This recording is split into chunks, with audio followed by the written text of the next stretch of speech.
안녕하십니까. 저는 45살 남자입니다.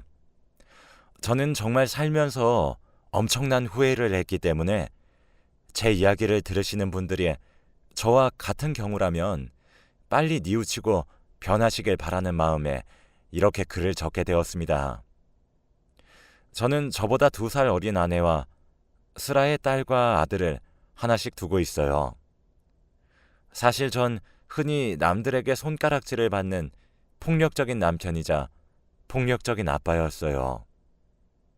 제 손찌검은 아들, 딸을 할 것 없이 공평하게 행해졌고 어쩔 때는 아내에게도 폭력을 휘두르곤 했습니다.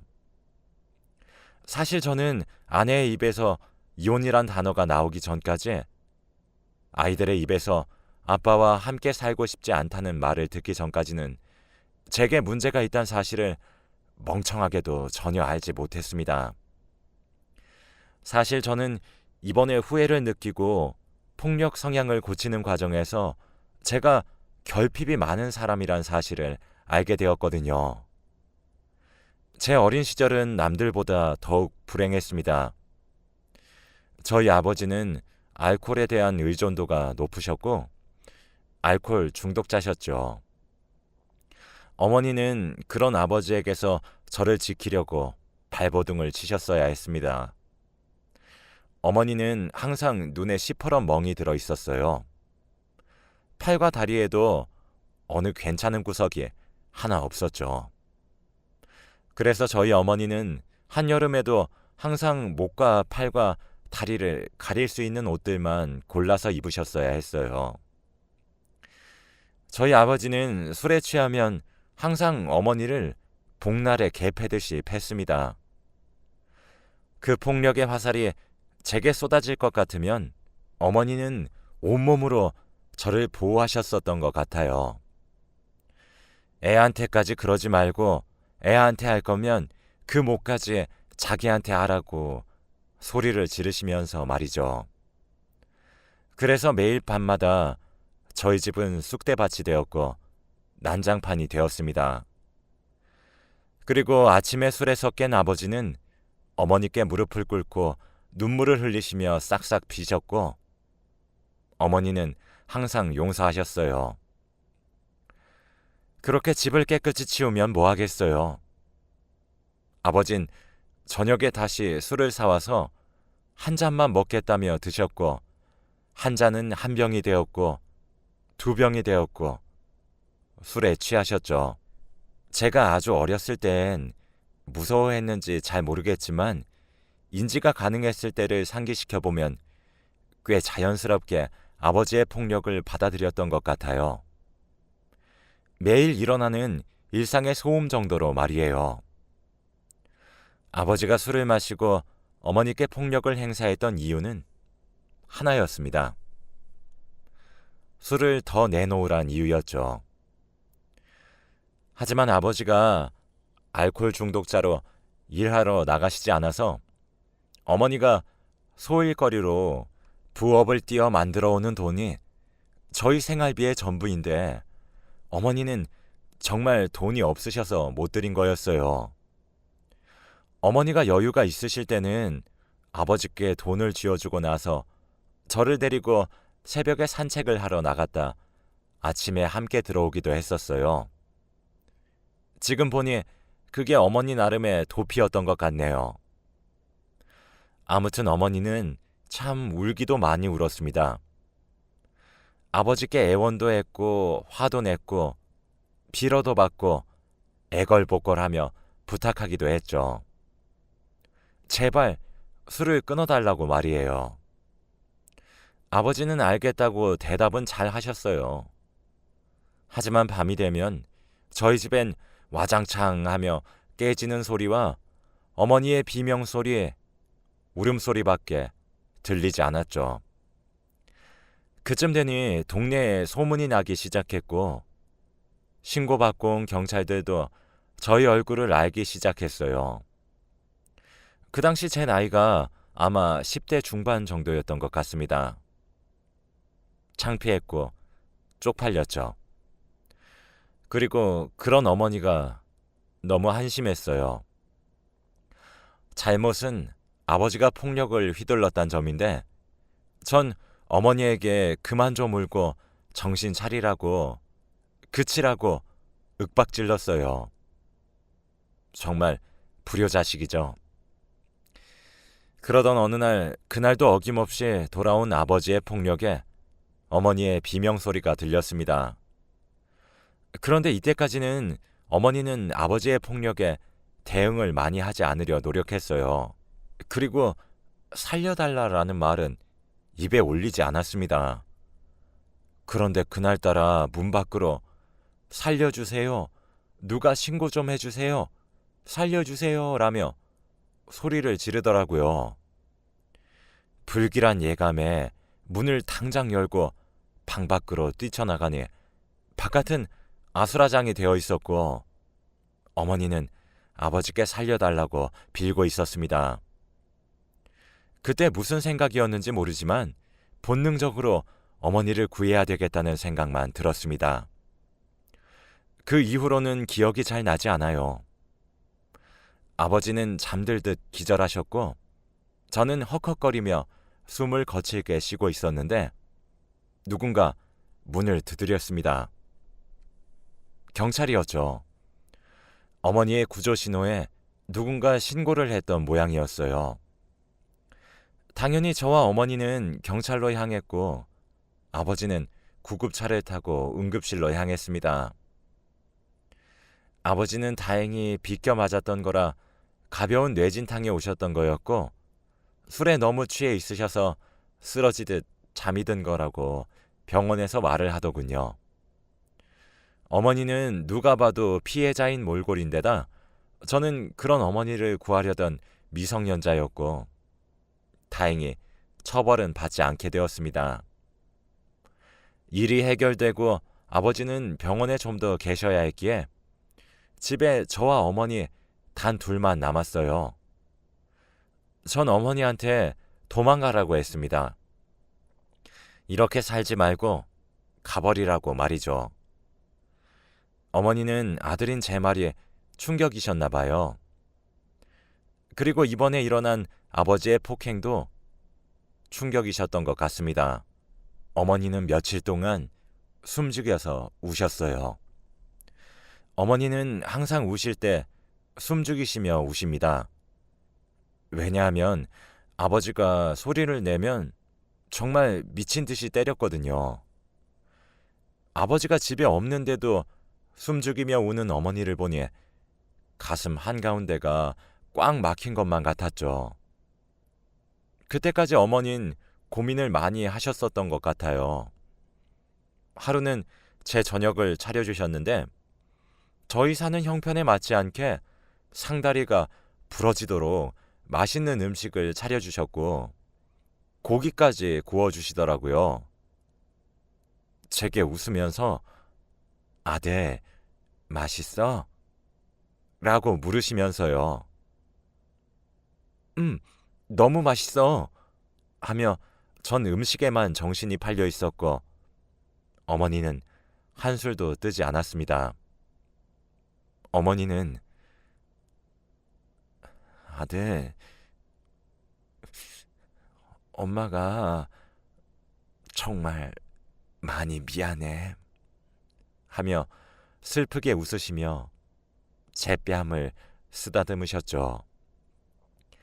그렇게 그날 새벽 어머니는 아버지가 태어나기 바로 전날 밤에 가벼운 옷까지만 챙긴 채 집을 나갔습니다. 어머니가 저를 버릴 줄도 몰랐고 심지어 그런 아버지와 저만 두고 도망갈 줄 몰랐어요. 그래서 정말 슬펐고 배신감에 치를 떨었지만 한편으론 이해가 되었고 그렇게 도망칠 수밖에 없었던 어머니가 앞으론 많이 웃고 행복하게 사시길 바랬죠. 제가 곁에서 지켜봐 왔으니 어머니의 삶이 얼마나 불행했는지 누구보다 잘 아니까요. 그러나 어머니가 집을 나가신 이후 제 삶은 더 지옥 같았습니다. 그럴 때마다 어머니가 얼마나 저를 지키기 위해 애쓰셨는지 느껴졌고 정말 보고 싶더라고요.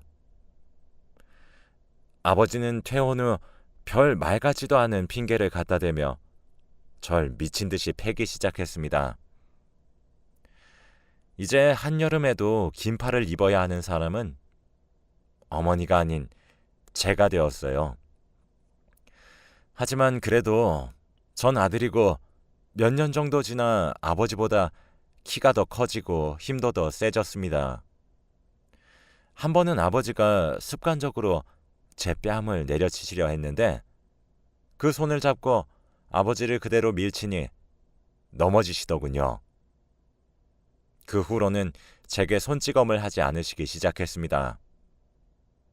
참 이게 뭐라고 그동안 아버지를 무서워했나 싶더라고요. 그래도 미우나 고우나 제 아버지다 보니 취업을 해서 돈을 벌면서도 아버지와 함께 살았습니다. 저도 사회생활을 하며 친구란 것이 뭔지 알게 되었고 동료가 무엇인지 알게 되었죠. 그러면서 지금 아내를 만나게 되었습니다. 아내는 정말 어머니처럼 수수한 사람이었어요. 꽃으로 따지면 들판에 피어있는 들꽃 같은 사람이었습니다. 제게 많은 사랑을 주었던 사람이었고 심지어 제가 처음 만난 여자가 아내였어요. 우리는 자연스럽게 사랑에 빠졌고 결혼까지 해서 아이까지 낳았죠. 그때부터 시작되었습니다. 제 폭력이요.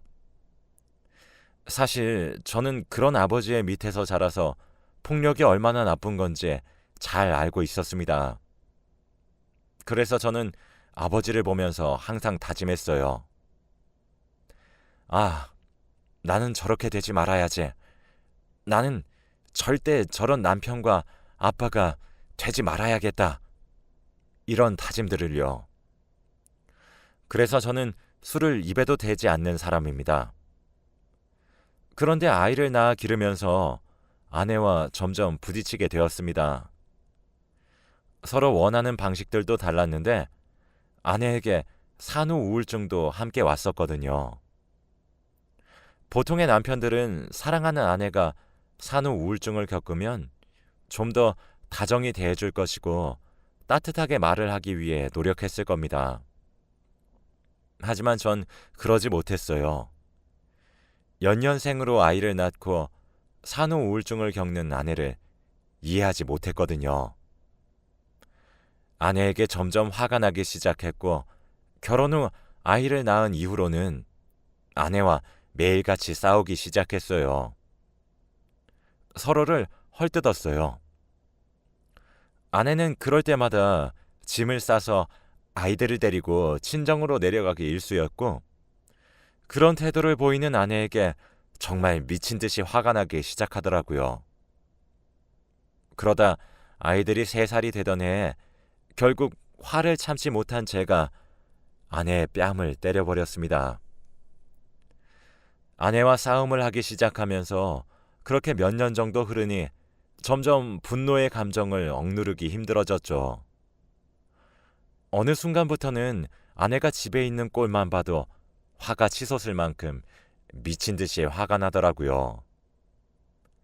뺨을 맞은 아내는 놀란 듯이 절 쳐다봤습니다. 전 그런 아내에게 욕을 하고 소리를 지르며 화를 내기 시작했어요. 그런데 그렇게 했음에도 불구하고 제 화가 도무지 풀리지 않더라고요. 스위치가 고장나서 꺼지지 않는 로봇처럼 말이에요. 아내는 계속되는 제 폭언에 눈물을 흘리며 자신이 잘못했으니 제발 그만하라 애원했죠. 저는 그 말이 나오기 전까지 계속 화를 냈고요. 막상 울고 있는 아내를 보고 있으니 정신이 번뜩 들더라고요.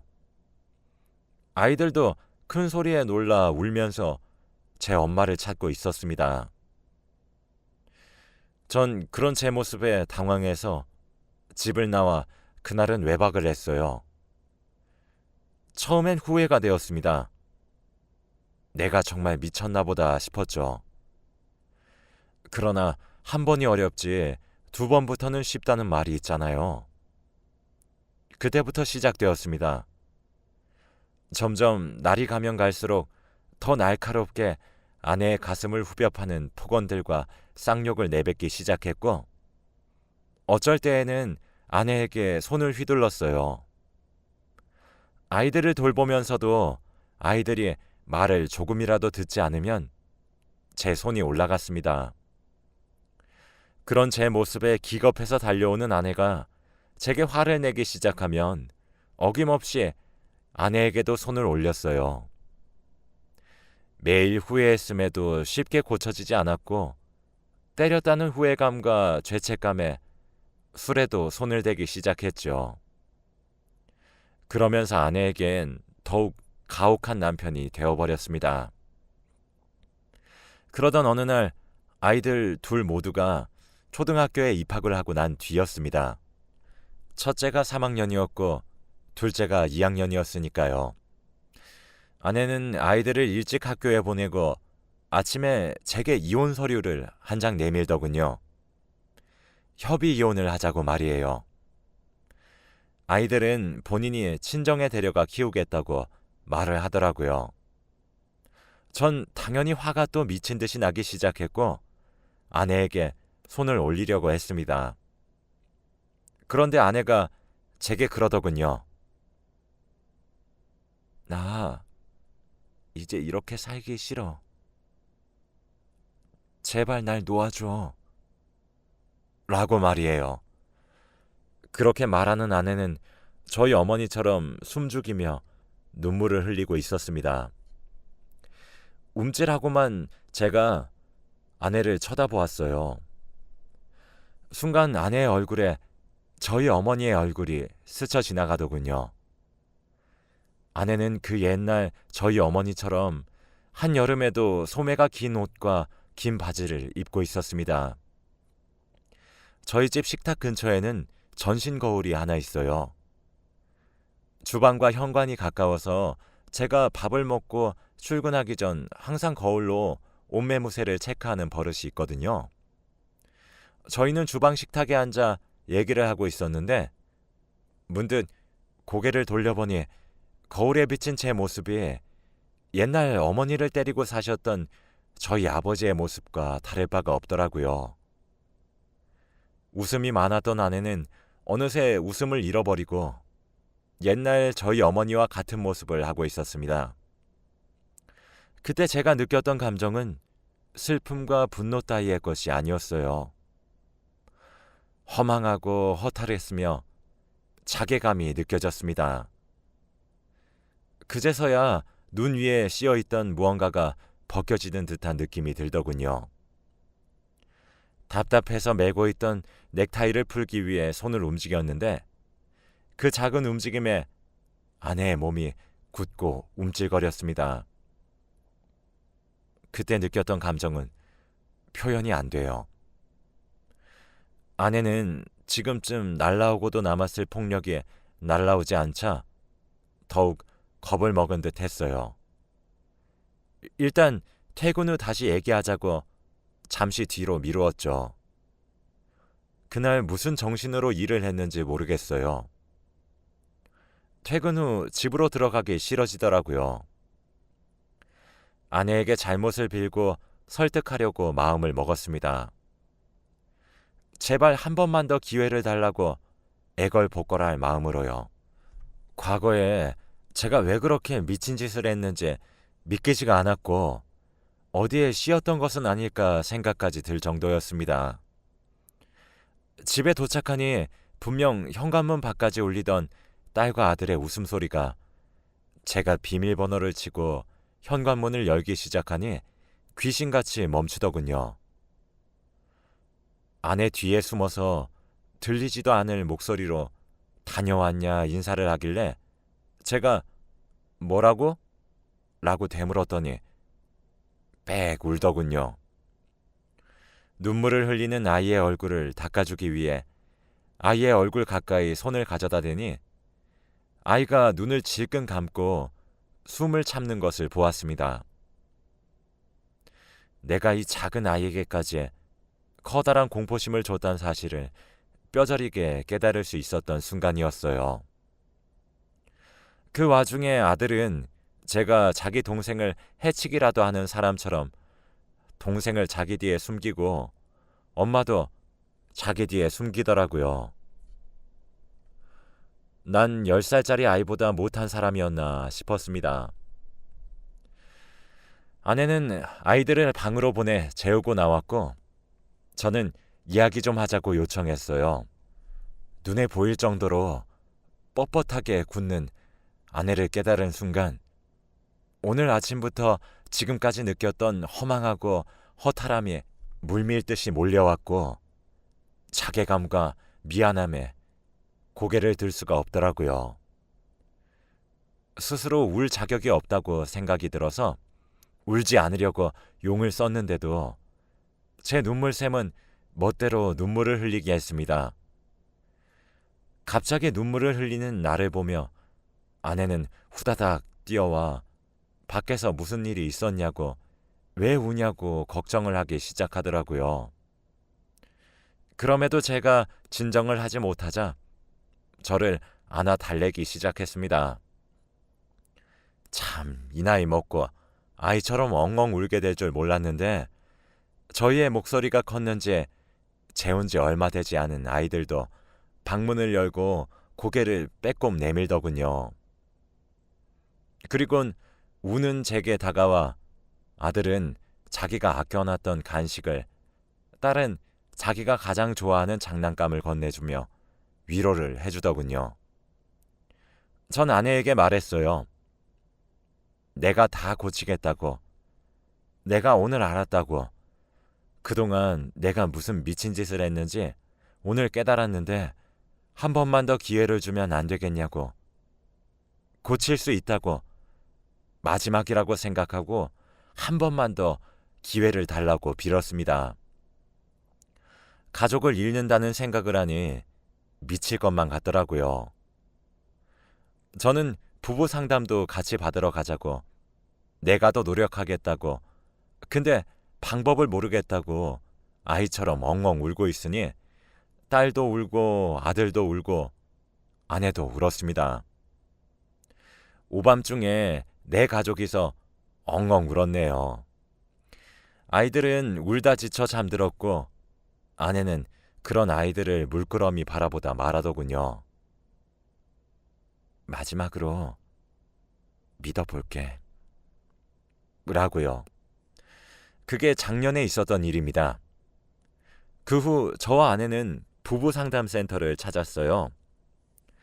저는 심리 상담까지 병행했습니다. 상담하시는 선생님들이 말씀하시길 전 결핍이 많은 사람이라고 하더라고요.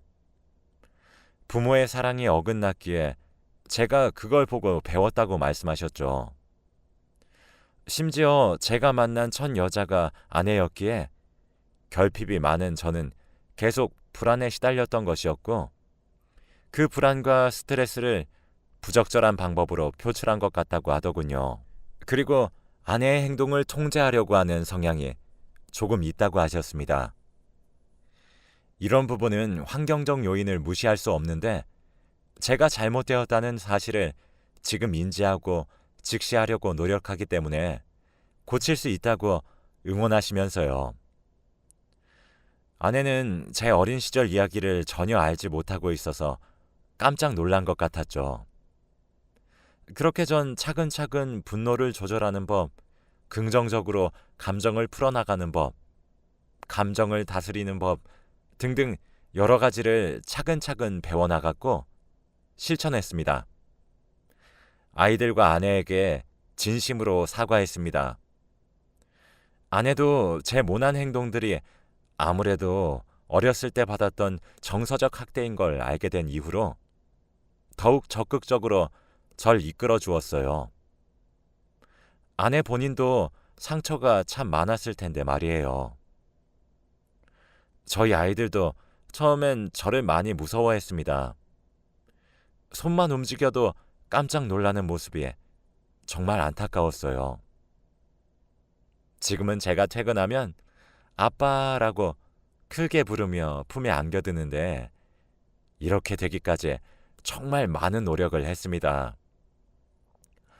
제 잘못 잡힌 버릇 때문에 제 가족에게 얼마나 커다란 상처를 줬는지 지금부터 사죄해도 평생을 미안하다 말을 해도 모자랄 것 같다는 생각이 들어요.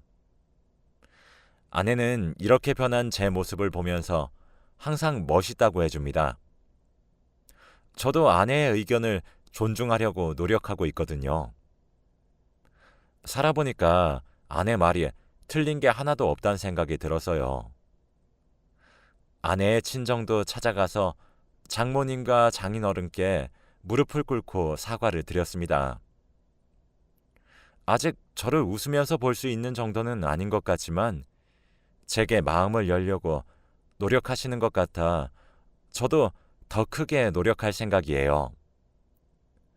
전 아직도 아내에게 죄스럽고 미안하고 이렇게 부족하고 문제 많은 저를 바르게 이끌어주는 아내가 존경스럽기도 사랑스럽기도 합니다. 앞으로도 전 노력하는 남편과 아빠가 되어 언젠가 진심으로 존경받을 수 있는 가장이 되어보려고 해요. 제 이야기는 여기까지입니다. 제 이야기를 듣고 배우자와 아이들에게 미안하다는 감정이 느껴지시는 분들이 있으신가요? 그럼 아직 늦지 않으셨습니다. 저도 정말 개차반같이 굴었습니다. 근데 아내가 제게 말을 해주더군요. 배우지 못해 모르는 것은 죄가 될 수 없으나 배우려 하지 않는 것은 죄라고요. 물론 제 불우한 어린 시절이 제가 행했던 폭언과 폭력을 정당화할 수 있는 핑계가 되지는 않습니다. 하지만 이번 기회로 현명한 아버지와 남편이란 무엇인가를 배웠고 알게 되었죠. 그러니 지금이라도 여러분들은 저처럼 커다란 후회를 하시기 전에 미리 노력하시길 바랍니다. 전 앞으로 남은 평생을 제 잘못을 용서해 준 아내와 아이들 그리고 친정 식구들을 위해 살려고 합니다. 많이 응원해 주셨으면 좋겠습니다. 제 긴 이야기를 들어주셔서 감사합니다. 행복하세요.